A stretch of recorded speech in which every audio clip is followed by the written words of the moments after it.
A recent dawn shoot at Caloundra on the Sunshine Coast of Australia didn't provide me with that special something that we all hope for as a reward for getting up well before sunrise.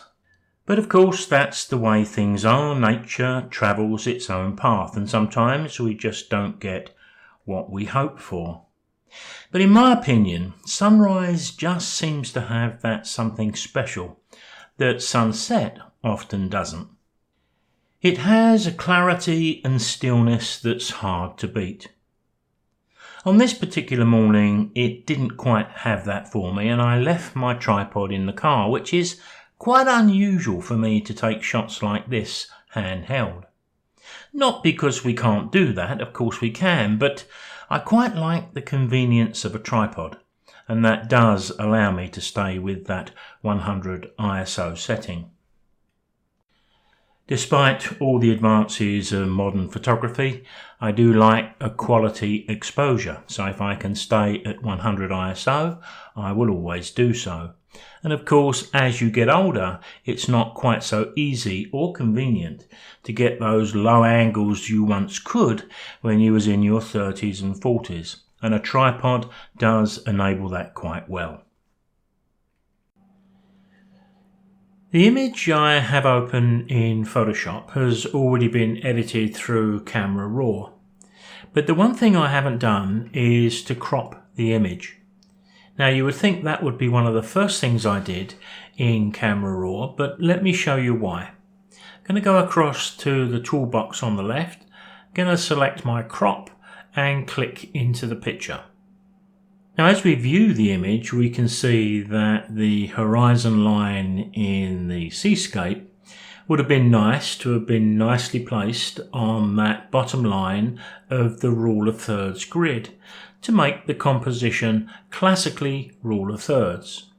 Well, the obvious answer would be to go down to the bottom of the bounding box and just click and drag it upwards, but I'm not too keen on that because it takes away most of that sand in the foreground, and I think that the picture needs that because it gives the picture a sense of depth because everything is sharp from the foreground to the horizon.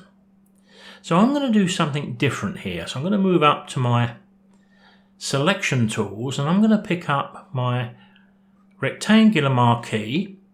And I'm going to go back over to my layers and just remove the lock here. Onto the picture now, and I want to draw a selection right on that horizon. Somewhere around there. It's quite important the horizon is nice and straight for this technique.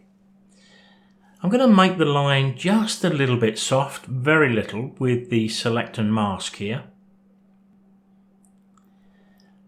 Down to the feather, all I want is about 1 pixel, probably no more than that, and I can click OK.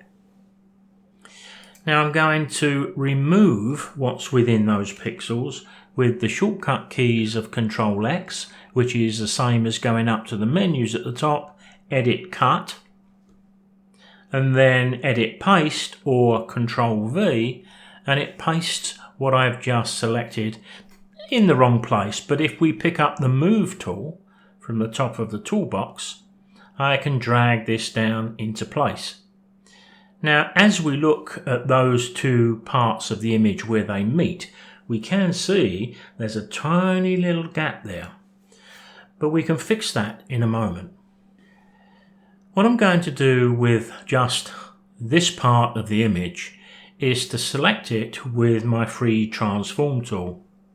We'll find that in the edit menu, but Ctrl T is one of those shortcuts you're likely to use quite a bit. So I'm going to select that. I'm going to hold the Shift key, which allows me to move my cursor over that center place in the bottom of the bounding box and just affect the height and not the width, so you can see exactly what I'm doing. I'm guessing a little bit on how much I need to do this.